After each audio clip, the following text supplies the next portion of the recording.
আজকে আয়াতকে নিয়ে একটু বাইরে গিয়েছিলাম। বাইরে বলতে বাসার সামনে আমাদের প্রতিবেশীরাই সবাই মিলে গার্ডেন করেছে, সেখানে গিয়েছিলাম। তো আয়াত খুব এনজয় করছিল। তো ওকে নিয়েই আজকের আমার এই ভিডিও। আসসালামু আলাইকুম, নদীস টাইনি ওয়ার্ল্ড থেকে আমি নদী চলে এসেছি নতুন একটি ভিডিও নিয়ে। আমার ভিডিওসগুলো যদি আপনাদের ভালো লেগে থাকে সবাই প্লিজ লাইক অ্যান্ড কমেন্ট করতে একদমই ভুলবেন না। আর যদি পসিবল হয় তাহলে শেয়ার করে দিবেন।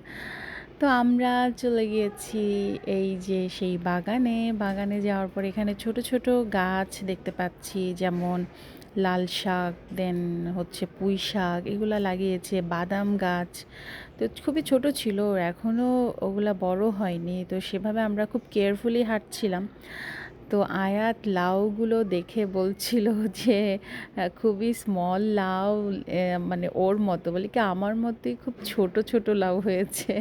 তো এখানে ছিল, আমরা বলি পেঁয়াজের পাতা, পেঁয়াজের কলি বলে, যে যেভাবেই বলে আর কি। এই গাছগুলো দেখতে খুব ভাল লাগছিল। তারপরে আমরা সাইড দিয়েও দেখছিলাম যে এখানে যে দেখতে পাচ্ছেন বিভিন্ন ব্যাগ আর কি, ব্যাগের মধ্যে করেও ছোট ছোট গাছ, এরা মানে চারা যেটা বলে, চারা হচ্ছিল, এটা লাগানোর প্রসেসিং চলছে আর কি।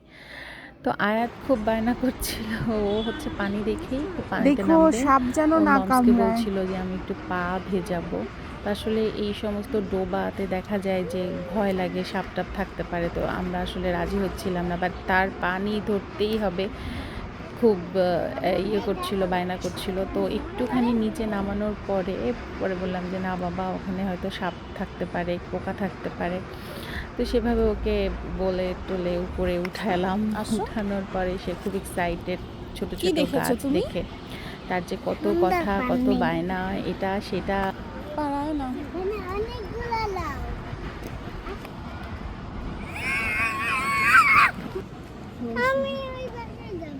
আমরা ওদিকে যাব। এইগুলো মনে হয় শালগম না? হ্যাঁ, শালগম এসে হয়েছে এটা।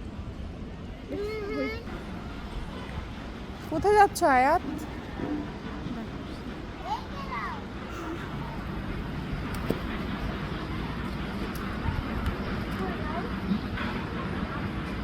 আয়াত এক সত্যি সত্যি খুঁজে বের করছে। এই যে এইদিকে, ওই যে হ্যাঁ,